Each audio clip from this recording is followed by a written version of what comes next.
Red Riding Hood Picture Story. Once upon a time, there was a little girl who lived in a village near the forest.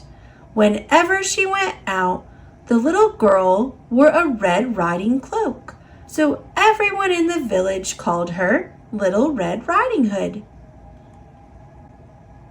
One morning, Little Red Riding Hood asked her mother if she could go to visit her grandmother, as it had been a while since they'd seen each other.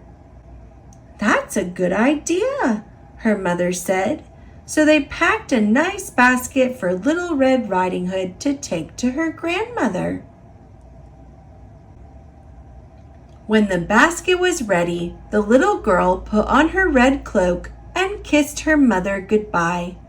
"Remember, go straight to Grandma's house," her mother cautioned. "Don't dawdle along the way, and please don't talk to strangers. The woods are dangerous." "Don't worry, Mommy," said Little Red Riding Hood. "I'll be careful." But when Little Red Riding Hood noticed some lovely flowers in the woods, she forgot her promise to her mother. She picked a few, watched the butterflies flit about for a while, listened to the frogs croaking, and then picked a few more. Little Red Riding Hood was enjoying the warm summer day so much that she didn't notice a dark shadow approaching out of the forest behind her. Suddenly, the wolf appeared beside her. "What are you doing out here, little girl?" the wolf asked in a voice as friendly as he could muster.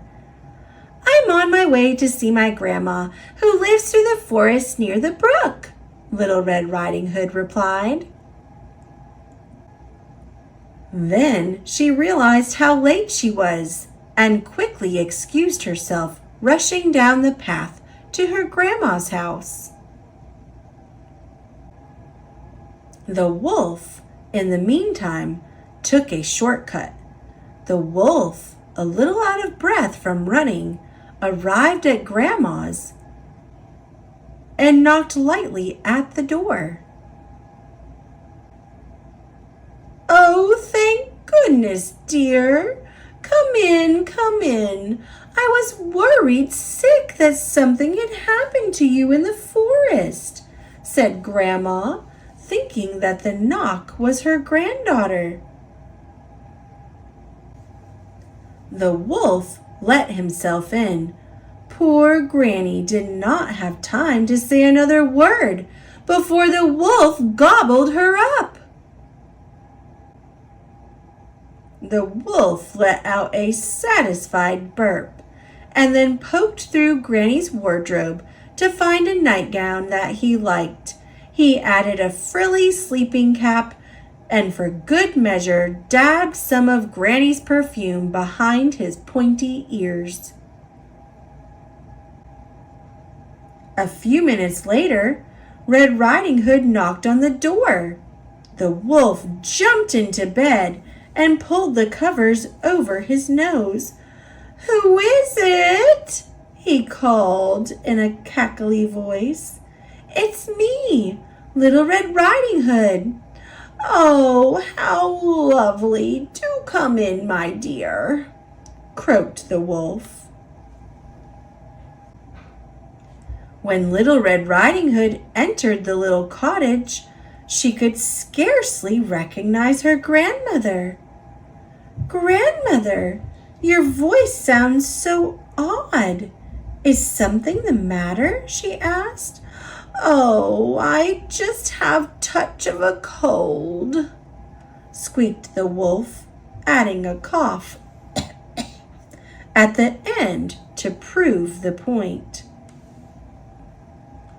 "But grandmother, what big ears you have," said Little Red Riding Hood as she edged closer to the bed. "The better to hear you with, my dear," replied the wolf.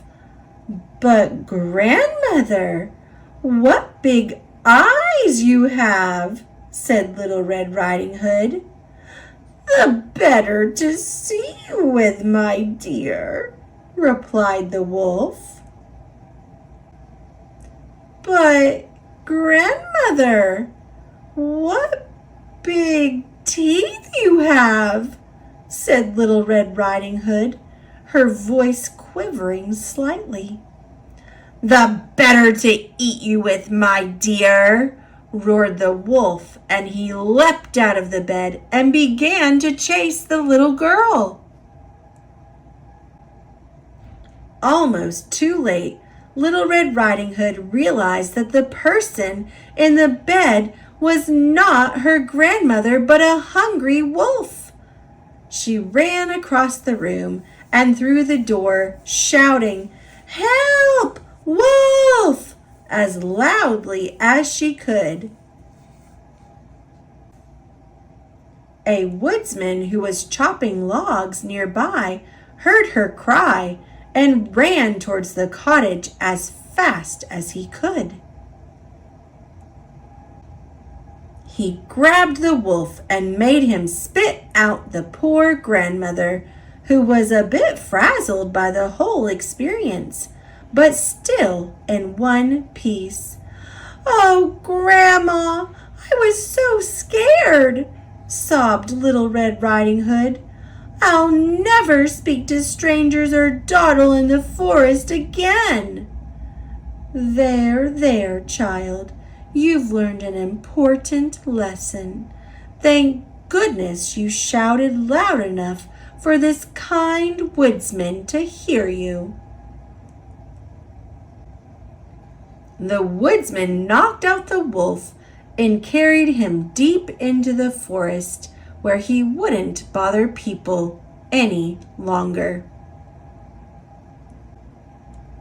Little Red Riding Hood and her grandmother had a nice lunch and a long chat.